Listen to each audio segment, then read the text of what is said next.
আমি লাউ রান্না করবো। একটা হাঁড়িতে তেল দিলাম, চুলাতে বসায় হাঁড়িতে তেল দিলাম।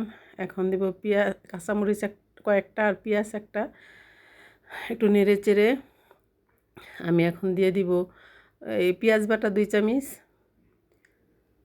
হলুদ রসুন বাটা দিলাম 1 চামচ, আদা বাটা 1/2 চামচ, একটু সামান্য পরিমাণ হলুদ দিব, এই জিরা বাটা দিলাম, একটু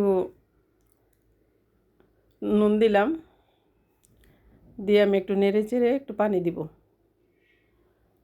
একটু কষানোর জন্য পানি দিয়ে দিব। আমি সবসময় গরম পানি বসায় রাখি, গরম পানি দিয়ে দিছি।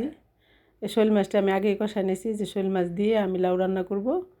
এই যে আমি শোল মাছটা ভালো করে কষাইছি, এখন দিয়ে দিলাম লাউ একটু নেড়ে চেড়ে আমি এটাকে নেড়ে চেড়ে সুন্দর করে ঢাকনা দিয়ে ডেকে দিব। যখন এটা কষানো শেষ হয়ে যাবে তখন আমি এটাতে টমেটো দিব। সিদ্ধ না হলে টমেটো দিলে লাউ সিদ্ধ হয় না। এই যে আমারটা সিদ্ধ হয়ে গেছে, আমি এখন টমেটো দিয়ে দিব। আমি বেশি করে টমেটো দিয়েছি যে টক টক হয়, লাউর টক এটা। লাউ দিয়ে শোল মাছ দিয়ে আর টমেটো দিয়ে টক রান্না করলাম। আমার এটা আমি এখন ডেকে দিব। আমার এটা হয়ে আসছে লাউটা।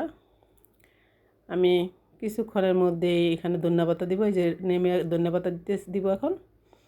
আমার লাউটা হয়ে আসছে। সবাই এভাবে লাউ রান্না করে খাবেন। সবাইকে ধন্যবাদ।